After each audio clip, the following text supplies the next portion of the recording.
Hi, my name's Pam and I'm the artist behind PBJ Art, and today we're going to look at encaustic art and how to get started with it. So I'm going to introduce you to the tools and some of the basic techniques. And we're now going to look at the stylus. I've got it on number 1 because I find that makes the wax runny enough to do what I want to do anyway. So basically if you're on that setting, it's just heating at 5 watts. That setting is heating at 10.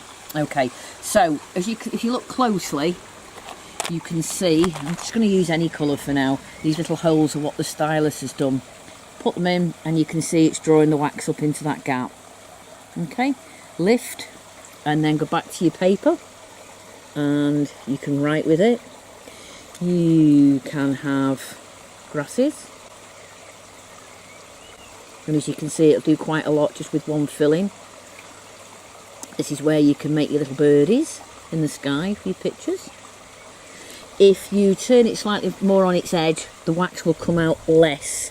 So you get, we could do with some coming out, a slightly thinner line. It's all about playing with it. It's run out of wax now. So we'd heat it up again and get a little bit more wax in there.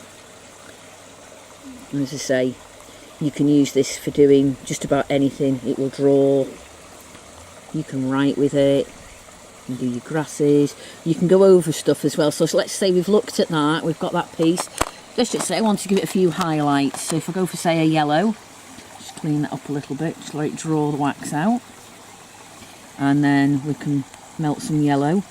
And as you see, if you put that in, it's blending nicely into that. So you've got like highlights on your grass. So there's nothing you can't do with it really, it's just all practice. Okay, and the beauty of this is it will even remelt wax that you've used. So that bit there looks a little bit thick. So we can thin it out by drawing some of the wax across. So a little bit more yellow. And we can just basically keep going until we've got the effect we want.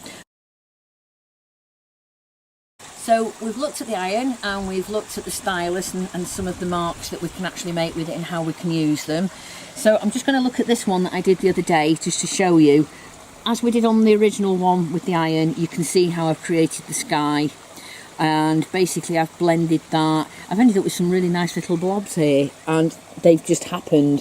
So they've kind of created quite a nice atmospheric effect. The stylus was used for the standing stones. I used black, grey, brown and a little bit of white, and you can see as I've built them up they've kind of melted into each other, so they really do look quite rocky. So I quite liked the way they worked. And the stylus was used for the grasses along here and obviously here. Now the good thing about the stylus is when it's cold it actually makes a really good little scratching tool. So I've used it cold on this here to make it look like a little pathway, so scratch the wax back off technically. So that's that one. I'm going to talk about some other effects you can use for skies in a later video using a hairdryer or a hot air gun if you're feeling brave enough. This one was one that I'd actually done earlier and I really wasn't happy with the way it was going. I'll actually show you I prefer it that way. So what I did, I carried on going with it and basically built it up so it created this little underwater scene. So one other thing I just want to finish off with before we end here for today. When you do your wax picture, you'll notice at first, and this is just literally some wax I've just thrown on here just to demonstrate, that is actually quite matte. Okay, so what we need to do is just get a couple of pieces of ordinary kitchen roll.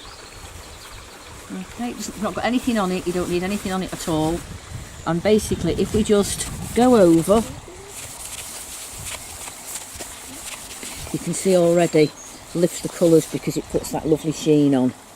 So that will always finish your pictures off nicely, and it makes such a difference.